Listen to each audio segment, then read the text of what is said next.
We are welcoming Reverend Pat Zogar today. Pat is from, as I mentioned, Vancouver Island. We're delighted to have her here. Her topic is Diagnosis Divinity. And I'm just going to say a couple of things about Pat that were in our newsletter.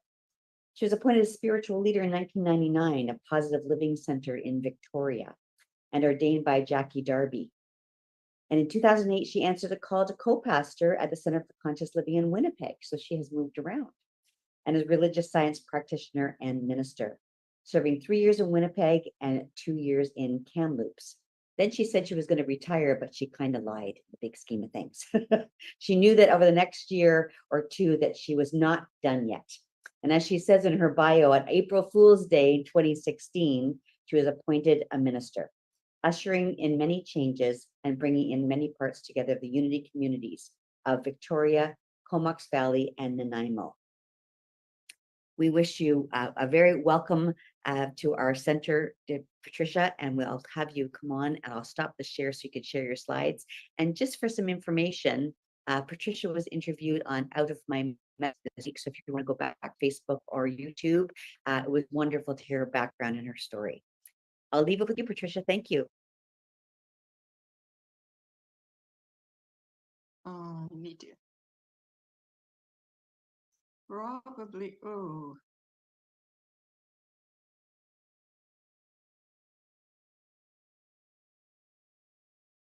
I think I screwed it up. It looks perfect to me. Oh, can you hear me? Can hear you loud and clear. Okay, I thought I was muted and I couldn't find my buttons. Okay, good morning, everyone. Thank you for inviting me to be with you this morning. It's such a delight to be able to share with people across the country. As you know, on Vancouver Island, we also have come together, 3 centers. We have one of our centers has a bit of an advantage that we can still meet in person, but we do a lot of Zoom stuff too. So, Diagnosis Divinity. You know, when you go to your doctor for something and she actually finds something, actually gives you a bit of a diagnosis, how excited that is? Because usually by the time you get to the doctor, everything you thought was wrong is cleared up, if you're like me, right? So you get that little thrill of excitement, that little triumphant, yes, I knew there was something wrong with me. And then you know how when the doctor sends you for blood tests and you wait for the blood test to come back from the lab. You know how nowadays you can go directly online to the lab and get your results in real time as soon as they're available, even before the doctor gets them. And you know how when you're reading down your results and you see that little red mark that denotes that something is just not quite right, just a little bit higher, just a bit lower than normal bounds. And that gets really interesting. Doesn't it get interesting when you see that? So what's the first thing you do? You're like me, you go on Google, right? You have to research this. What result is this? What disease does this signify? So for instance, suppose your results came back as maybe your potassium is a little bit high and your white blood count's just a little bit low. So you go on Google and you say, tell me about elevated potassium levels. And then you say, tell me about white blood count. And then you said, please tell me what disease has elevated potassium and low white count. And I start to get ideas. And then you check those diseases out and you find out what else those diseases have. What other, oh yes, I have a little bit of that too, right? And you get working in and you start clicking on Google and clicking on the links and going down a rabbit hole until finally you have diagnosed yourself with that specific disease that has elevated potassium and low white blood count. Anyone ever done that one? Got that diagnosis. Well, a diagnosis is the process of identifying a disease, condition, or injury by its signs and symptoms. And you are excited because you have diagnosed yourself. Yay, diagnosis me. And then what happens is your doctor calls, right, to go over your results with you. And the you're prepared to tell the doctor already what the diagnosis is, but the doctor says, okay, your results look pretty good. Yeah, your potassium's a little high, so I'd suggest you stop eating bananas and we'll check that again in a year. And you say to yourself, what? Is that it? Is that all? I wanted a diagnosis. Reminds me of the hypochondriac whose headstone read, see, I told you I was sick. Oops, oh, we're way out of order here. Okay, there we are. I'd like to ask you to spend a few minutes just looking, just observing these people and noticing what responses you have to them, what assumptions you make about them, what judgments you make, if any. Just observing your reactions and your opinions of these folks. I have had many people come to me and sounds like proudly announcing that I have been diagnosed as. And they take that diagnosis and they immediately, like metaphorically, of course, like write it on a sticky note and paste it on their chest right where their labels should be, where their name tags should be. And they end up walking around behind this label on their chest that goes sick person, and that's how we see them, right? Oh, I always have my mouse in the wrong place. I'm getting there. So with these labels now added, notice whether it revises your thoughts about that person. Now, what do you think? Now, how do you act differently? Notice if your opinions are changed. So a label is a classifying phrase or name applied to a person or thing, especially one that is inaccurate or restrictive. Can you see how these labels would restrict anyone? So we have labeled people being labeled as a disease. Oh, there's diabetic, arthritic, cancer. And it's not just the big heavy duty diseases. We seem to want to label everyone. You know, ADHD, on the spectrum, bipolar, fibromyalgia, whatever it is. And it becomes the defining characteristic when we're talking to them or about them. So, my mouse is not working. So, let's stop assisting people to restrict themselves by refraining from labeling people or identifying them as their diagnosis or by their diagnosis. Let's put that aside. But what about when it's us? What about when it's me that has the diagnosis or the label? How often do we immediately start to identify ourselves that way? We walk around with our diagnosis in front of us. So when we get a diagnosis, what do? Well, if you're like me, the first thing you do is worry, right? Anybody ever worried about a diagnosis? I have a favorite saying, worry is like a rocking chair. It'll keep you busy, but it ain't gonna get you anywhere. I found this quote, worry not only negates our prayer, but is actually a prayer in itself. You may know the song, Our Thoughts Are Prayers, and we are always praying, right? And we strive to kind of pray without ceasing, that is, be in that place of consciousness when we're always connected. But in actuality, we are all praying without ceasing, because every thought, every word we think is a prayer. It is creating our reality. So let's not worry. Let's not worry be the way we handle our disease. So I want to share with you a few things from my life experience that you might relate with and you might not, but I think there's a lesson in each one of them. So a few years ago, I was diagnosed. They found a small cancer on my kidney. And the doctor assured me that it was very small, was easily removed laparoscopically, and she would book up a surgery appointment and call me with the time. So a couple of days later, the receptionist did call and gave me the surgery date. And she said to me, "Would you please come into the office? The doctor would like to speak with you." That's never good. The doctor wants to speak with me.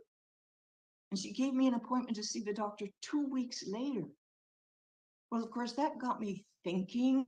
And of course, immediately I had started to research kidney cancer on my computer. And I found that that kidney cancer most often metastasizes to the lung. Come to think of it, I had a few twinges and in my chest lately, and I would at Google spent a lot of time researching cancer dutifully. And I had 2 weeks to do that before I talked to the doctor. So by the time those 2 weeks had passed, I was experiencing more and more discomfort in my chest, and I was more and more concerned. So by the time I went in, I was kind of in trepidation. But the doctor looked up from her desk and she said to me, "Oh, hi, thanks for coming in. I wanted to ask you to write a letter to the Ministry of Health because I think it's obscene that you had to wait 8 weeks for cancer surgery." And I said, "What? That's it? You'll put me through 2 weeks to worry for that?" Of course, she didn't put me through anything, but that's where I was at the time. So guess what? Those chest pains, which had been getting worse and worse day by day, totally disappeared, instantly disappeared. And that was a wake-up call to me. I realized what I had been doing.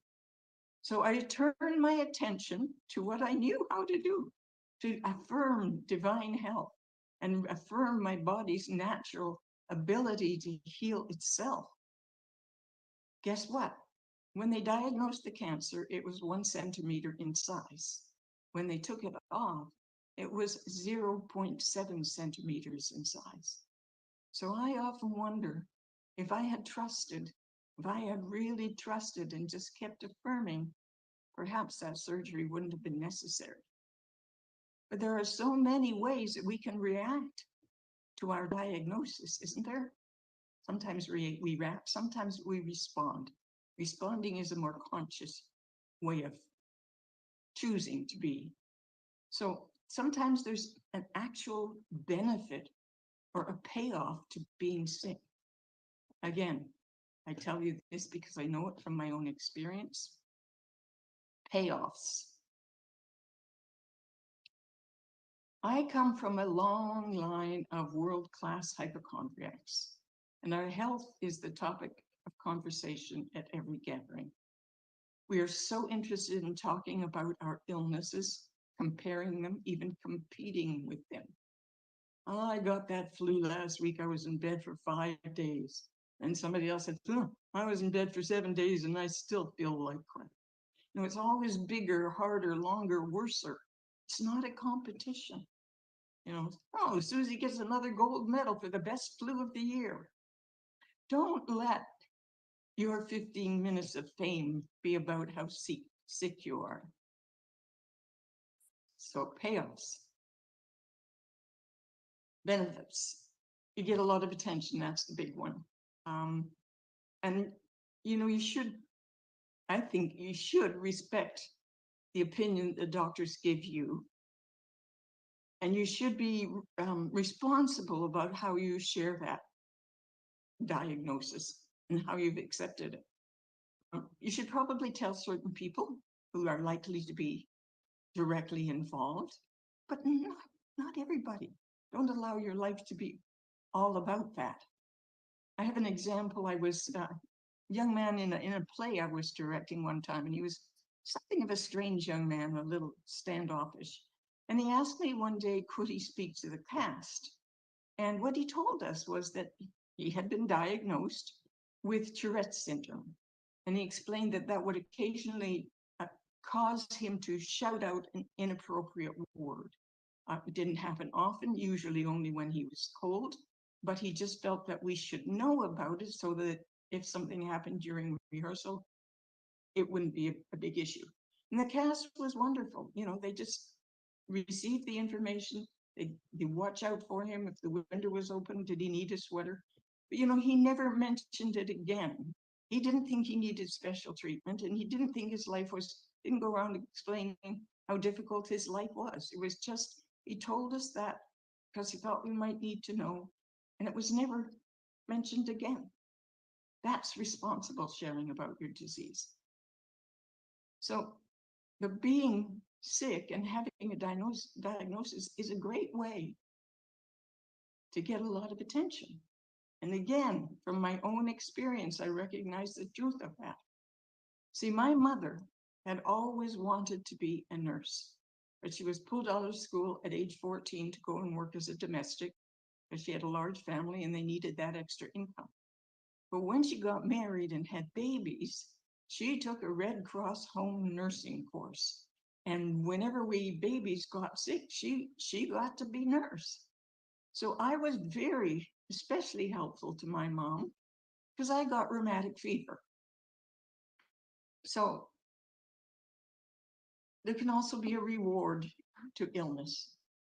We can also have our illnesses be a reward both for ourselves and for others. So I rewarded my mother by being sick so she could get to play nurse. Rheumatic fever meant staying in bed for 3 months, having 4 aspirins every 4 hours around the clock, and lots of attention from my mom. And I know this is ironic and really weird, but one of my fondest memories that I remember often is being really sick, really feverish, really nauseated, my mother's cold, cold hand on my forehead, holding my head while I threw up. Now, how's that for a fond memory?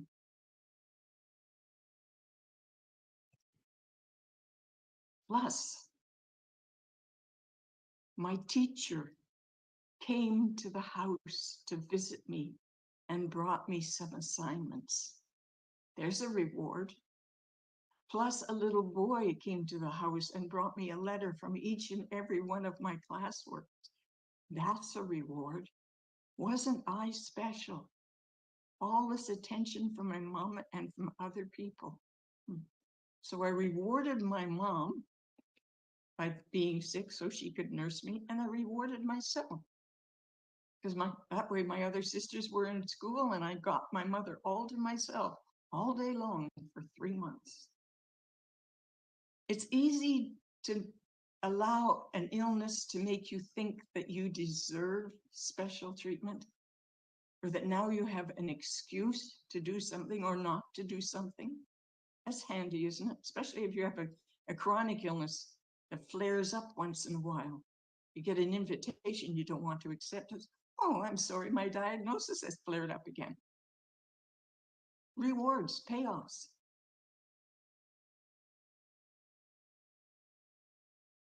And even punishment. I have heard a lot of people say, as soon as people found out I had cancer, they stopped associating with me. Nobody ever came to visit me. Could it be because you never stopped complaining about having cancer and demanding extra treatment? Often, you know, we aren't even aware that we're punishing people by the way we use our diagnosis almost as a weapon.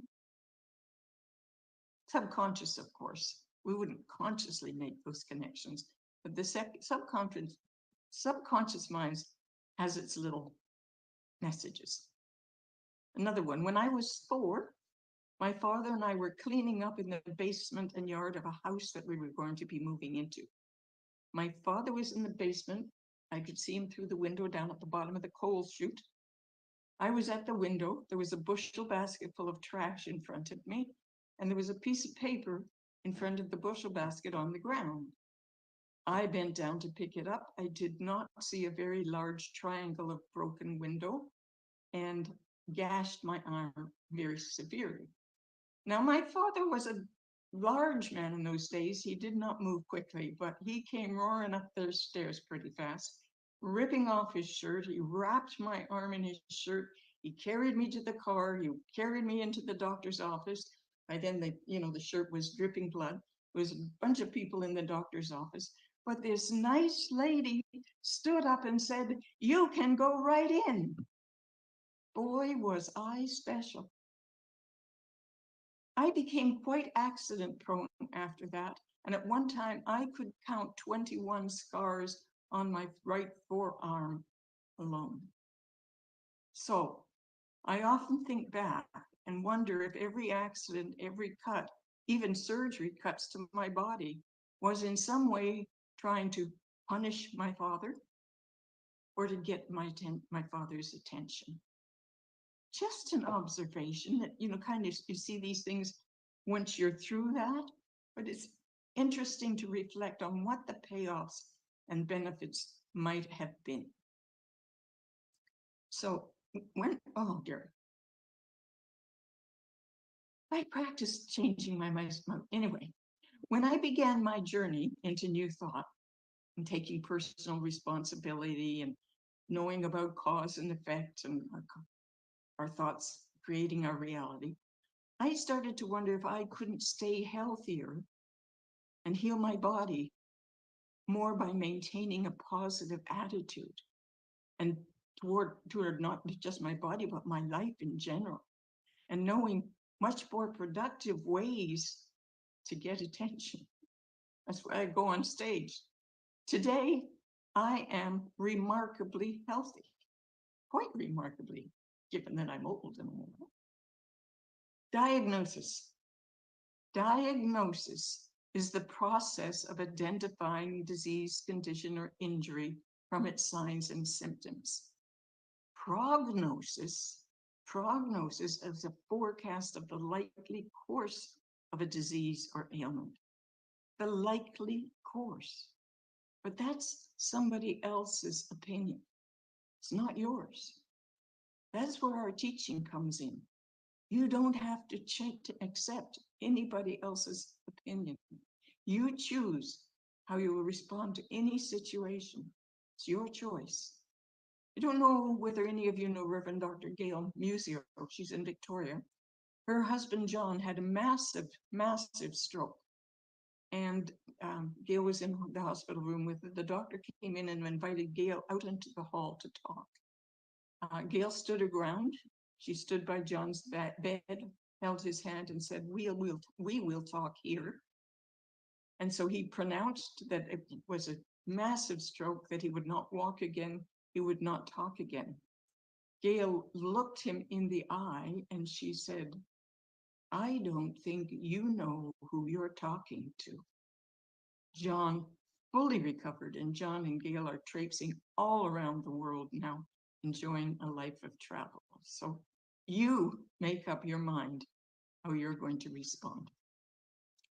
And one last story that demonstrates to me I'm going the right way. I promise I'm not. There it is. There it is. I call it a tale of two cancers. So Shelley and Nancy were two congregants at one time, many years ago.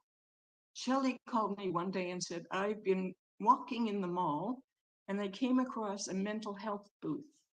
And so I took a test and I have been diagnosed as at least moderately clinically depressed."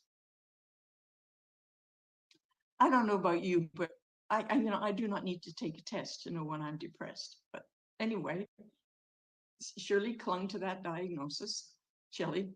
And then a couple of weeks later, she called me and she said, "I really, really hate my job." In fact, the word she used is, "My job, this job is killing me, Pat."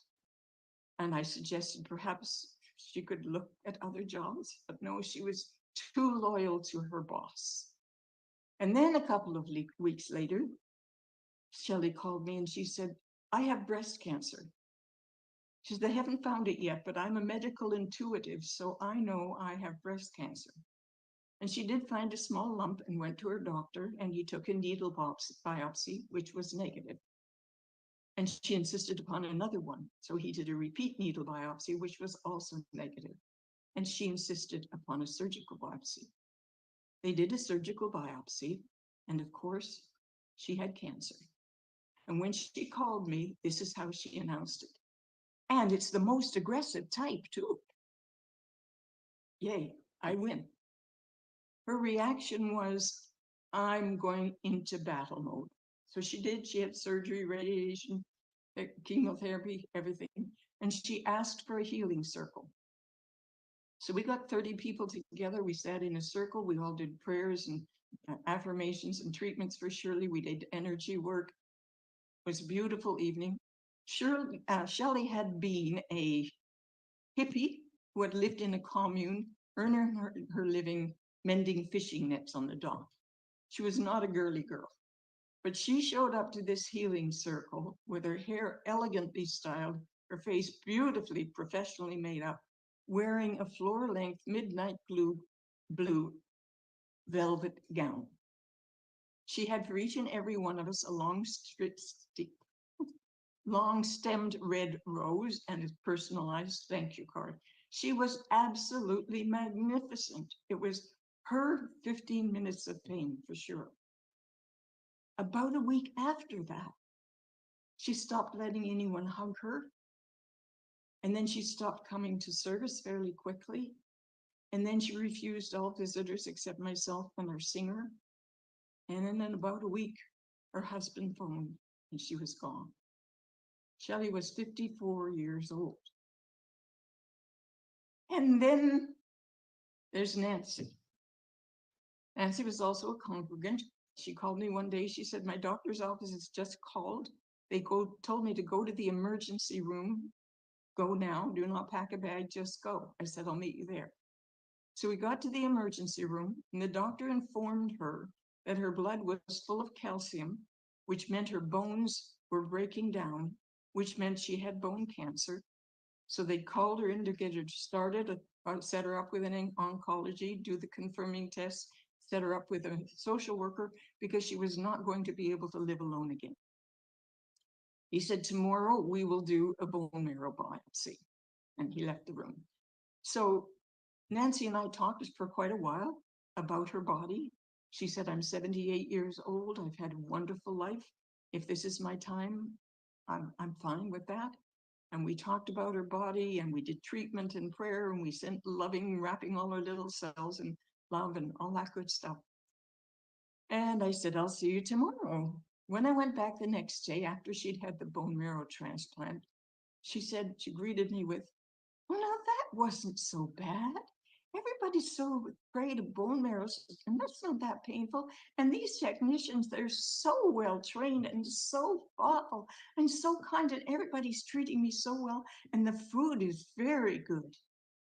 I'd been in that hospital, but okay. So while we were there, the doctor came in and he said, I'm terribly sorry, but we're very confused. The bone marrow biopsy is not giving what we anticipated seeing there. So I'm sorry to tell you, but tomorrow we're going to have to book you for a kidney punch biopsy. She said, fine. I said, I'll see you tomorrow. The next night I went back, it was the same story. Everything was wonderful and everybody was treating her well. And the doctor came in and again apologized that they had not got the result they needed from the kidney punch biopsy. So the next day they had slated her for a full body scan MRI. The next night I was not able to get to the hospital and Betty didn't have a phone in her room. So I called the nurse's station and asked for an update on Betty. And the nurse laughed. She said, oh, Nancy, I'm flipping back and forth between Nancy, but Nancy, she said, we had to send her home. We couldn't find anything wrong with her. The last time I saw Nancy was 6 years after that episode. So she had been 84, still driving herself to service. And she looked at me and she said, you know, my doctor tells me I'm not out of the woods yet. How do we respond to what the universe presents to us, right?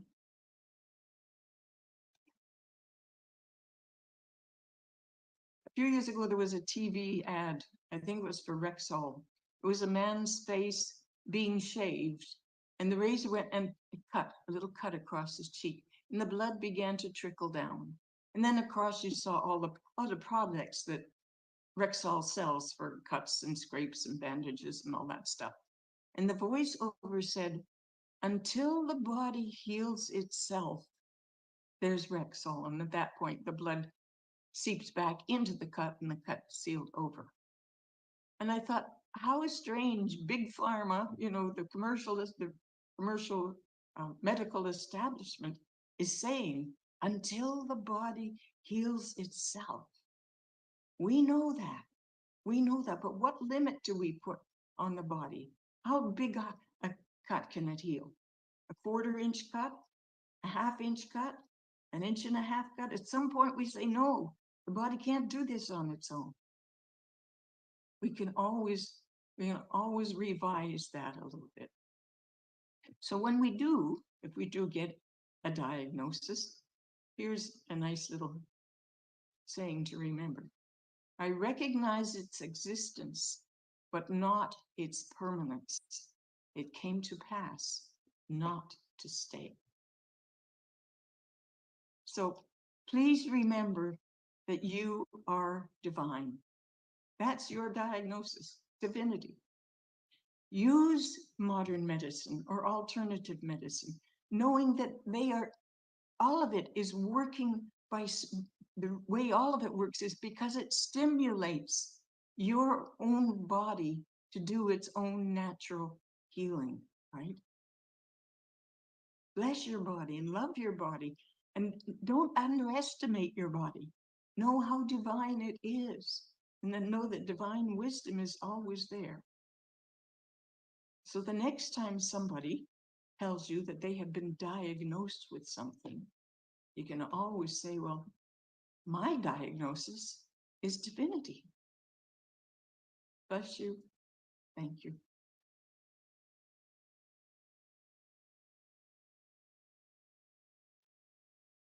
And so I invite you to enter into prayer time with me, into meditation time. And I'll ask you to place your hands together like this in the prayer position. And just become conscious of that space between the palms of your hands. And you may instantly, or not for a while, you may become aware of a sense of movement, of energy there, or of warmth. So whether you can sense that or not, know that as you keep practicing it, you will discover that you can feel it. It's almost like a little pink ball of love. And then in a way you can just imagine it bouncing back and forth between your palms. So knowing about that little ball of energy now, I invite you to place your palms flat down on your thighs.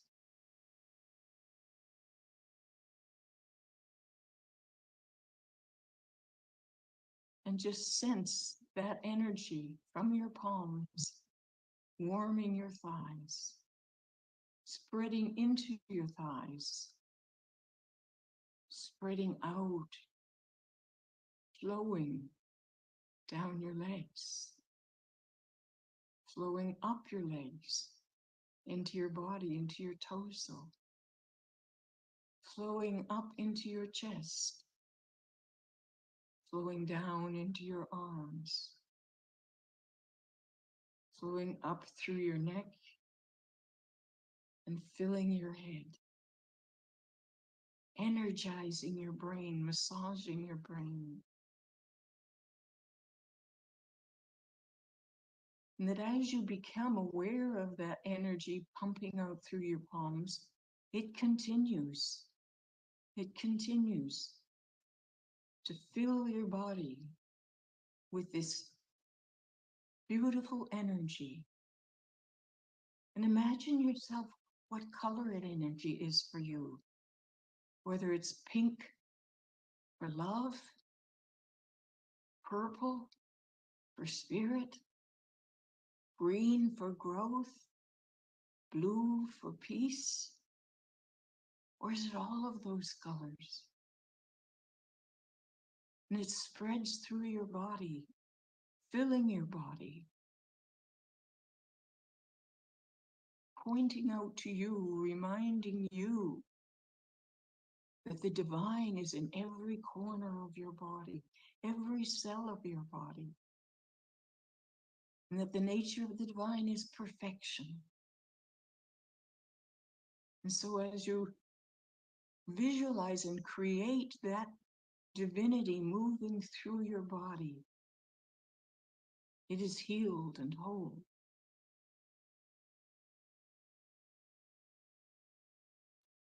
Perfectly in order. All cells functioning just as they should. All systems functioning just as they should. Our digestive system, our elimination system, our blood circulatory system, our respiratory system, all systems working together perfectly, smoothly. And as you visualize your body filled with this energy, this divinity, allow it to seep out through every pore of your body and surround you, surround those around you. And know that you never need to stop this simple pulsing energy moving out into the world. In fact, covering the world, healing the world.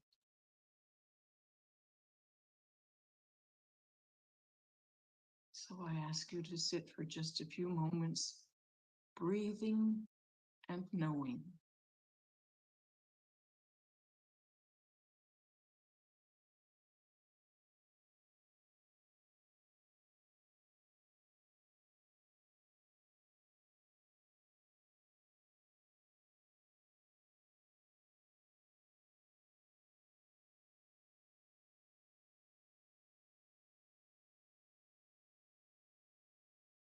And please take a very deep breath. Take your attention back to those two little bubbles of energy in your palms.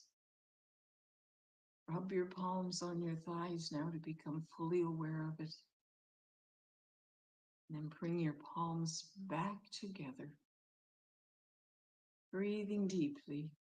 And when you are ready, just allow your eyes to flutter open.